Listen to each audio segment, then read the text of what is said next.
کہیں سے بھی کوئی ٹکٹ خرید کے یا کسی کے ذریعے کوئی کنیکشن استعمال کر کے کسی کانگریس مین سے، وومن سے، کسی سینیٹر سے کوئی ٹکٹ لے لیا جائے اور وہاں پہ کوئی ہمارا دوست پہنچ جائے اور جا کے دنیا کو بتائے کہ دیکھیں میں کتنا امپورٹنٹ ہوں، اور تاثر یہ دیا جائے کہ جیسے صدر ٹرمپ نے فون کر کے بلایا ہے کہ جناب آپ نے ضرور آنا ہے، اگر آپ نہیں آئے تو میں نے حلف نہیں اٹھانا۔ آج کل امریکہ کا بہت ذکر ہو رہا ہے اور بڑی کوشش کی جا رہی ہے پاکستان کے اندر بھی کچھ دوستوں کی جانب سے کہ امریکہ میں اگلا جو بڑا ایونٹ آنے والا ہے صدر ٹرمپ صاحب کی تقریب حلف برداری، اس میں ہمیں بلا لیا جائے، اور مختلف قسم کی خبریں بھی آ رہی ہیں کہ اس کو بلا لیا گیا، اس کو نہیں بلایا گیا، وہ کوشش کر رہا ہے، وہ کوشش نہیں کر رہا۔ اس حوالے سے کچھ تفصیلات ہم بھی آپ سے شیئر کرنا چاہتے ہیں۔ یہ جو انوگریشن یا تقریب حلف برداری کی تقریب ہوتی ہے، اس میں ٹکٹس جاری کیے جاتے ہیں جو وہاں کے کانگریس مین، کانگریس وومن، سینیٹرز، ان کو دیے جاتے ہیں، آگے سے وہ ٹکٹس لوگوں کو دیتے ہیں۔ پھر ایسا بھی ہوتا ہے کہ کچھ لوگ وہ ٹکٹس بیچ بھی دیتے ہیں۔ بہت ساری ایسی ویب سائٹس ہیں جن کے اوپر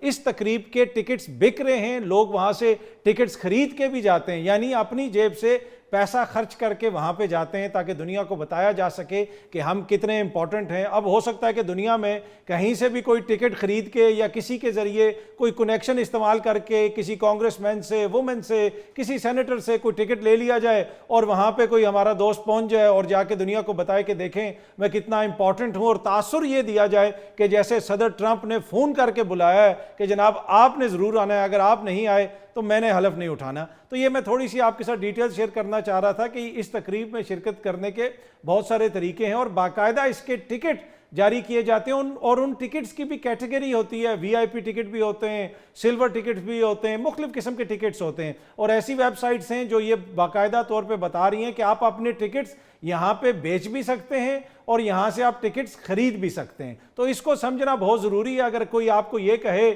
کہ جی ٹرمپ نے مجھے بلا لیا ہے اس لیے میں وہاں پہ پہنچا ہوا ہوں، تو میرے خیال میں تھوڑا سا وہ جسے کہتے ہیں نا پنچ آف سالٹ کے ساتھ آپ کو اس نیوز کو لینا چاہیے۔ دوسری خبروں میں جو ایک اور امپورٹنٹ خبر ہم نے حالیہ دنوں میں دیکھی کہ پاکستان